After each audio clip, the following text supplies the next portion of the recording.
Olá, mais de 1 milhão de pessoas estão ameaçadas pela fome aguda na faixa de Gaza, advertiu um relatório das Nações Unidas, e esta situação pode chegar ao grau mais elevado de fome em maio.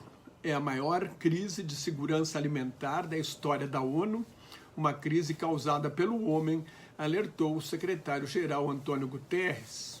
O supercomissário de Relações Exteriores da União Europeia, Josep Borrell, e a Jordânia acusam Israel de usar a fome como arma de guerra, o que é crime. Israel nega. As organizações não governamentais Human Rights Watch, o Observatório dos Direitos Humanos, e Oxfam, o Comitê de Oxford para o Alívio da Fome, apelaram aos Estados Unidos para que parem de fornecer armas a Israel, o que pressionaria o primeiro-ministro Benjamin Netanyahu a parar com a guerra. Ainda assim, Israel tem armas e munições suficientes para continuar a guerra por mais alguns meses.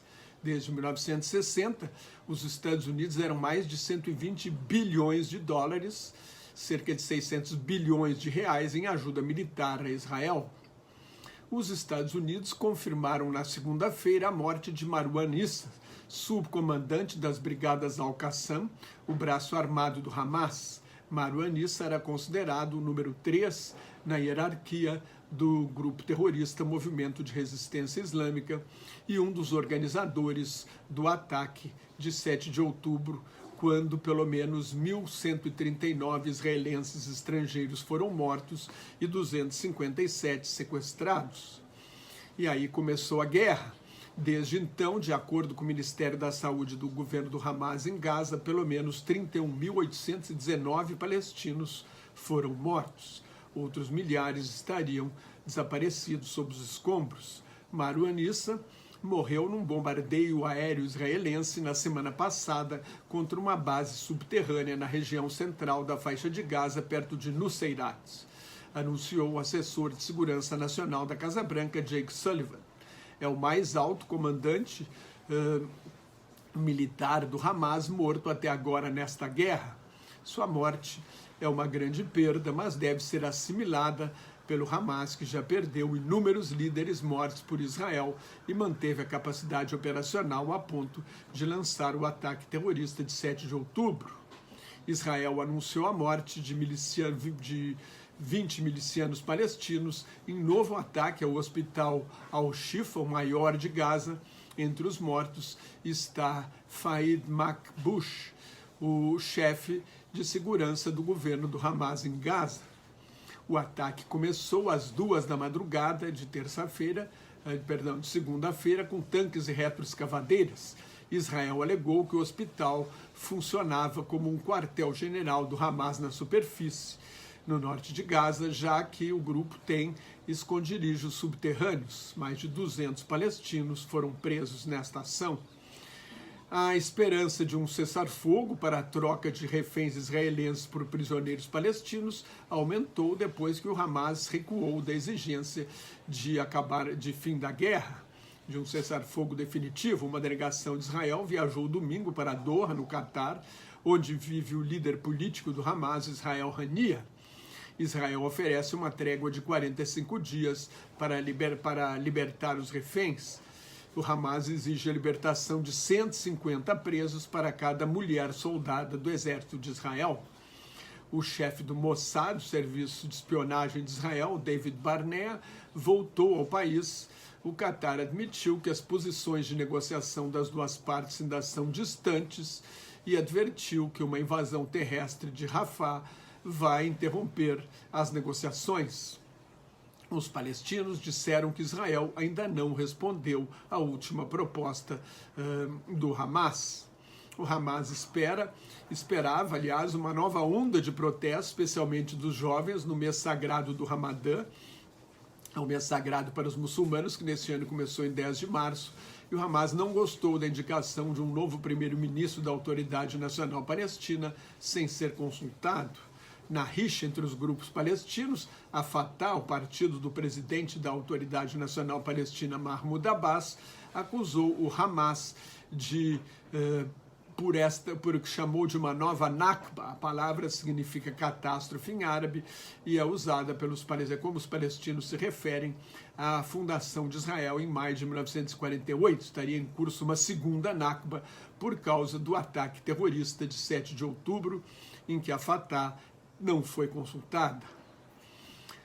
No primeiro contato, na primeira conversa telefônica em um mês, o presidente Joe Biden advertiu o primeiro-ministro Netanyahu de que os Estados Unidos não vão apoiar uma invasão terrestre de Rafah, que o líder israelense considera necessária para destruir os últimos batalhões do Hamas.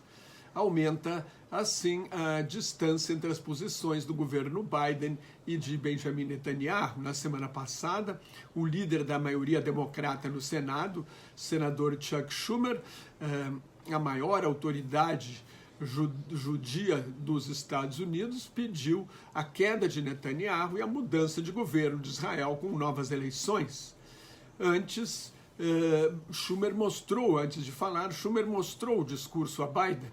Em resposta, Netanyahu disse que o atual parlamento, isso exigiria uma dissolução, do atual parlamento e novas eleições. Os Estados Unidos não têm poder sobre as maquinações do parlamento israelense. No telefonema, Biden pediu a Netanyahu que envie uma equipe a Washington para discutir maneiras de atacar o Hamas sem uma grande ofensiva terrestre em Rafah, que seria desastrosa porque 1 milhão de palestinos fugiram para lá.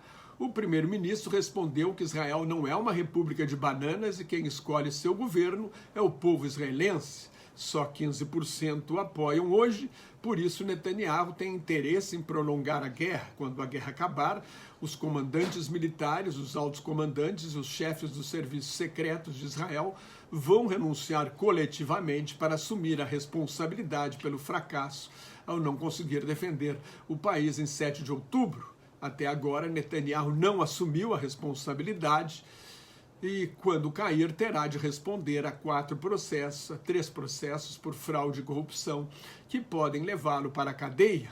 O primeiro-ministro quer enfraquecer Biden, aposta numa vitória do ex-presidente Donald Trump, um aliado incondicional de Israel, na eleição de novembro.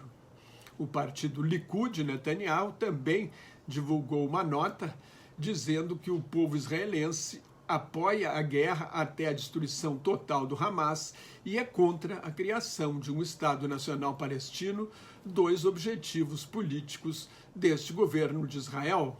O secretário de Estado norte-americano, Antony Blinken, viaja nesta semana à Arábia e ao Egito, os 2 maiores aliados dos Estados Unidos no mundo árabe. São 2 países chaves para um acordo de paz definitivo entre israelenses e palestinos, com a criação de uma pátria para o povo palestino, como quer a Casa Branca. As Forças Armadas de Israel disseram que pelo menos 15 foguetes foram disparados do sul do Líbano contra o norte de Israel pela milícia extremista xiita Hezbollah, o Partido de Deus. O Observatório Sírio dos Direitos Humanos registrou um bombardeio aéreo de Israel contra um arsenal do Hezbollah na região de Damasco, a capital síria. E os rebeldes hutis, xiitas zaiditas, apoiados pelo Irã na guerra civil do Iêmen, atacaram um petroleiro dos Estados Unidos e a cidade de Eilat, que fica no extremo sul de Israel, mas os ataques aparentemente foram neutralizados. Se você gostou, assine meu canal no YouTube, leia o meu blog Globalização em Crise, me siga no Twitter, no Instagram, no Thread, no LinkedIn e no Facebook, onde colaboro com o Grupo Quarentena News. Muito obrigado pela sua atenção. Shalom, que é paz em hebraico. Salam aleikum, a paz esteja convosco em árabe. Até mais. Tchau.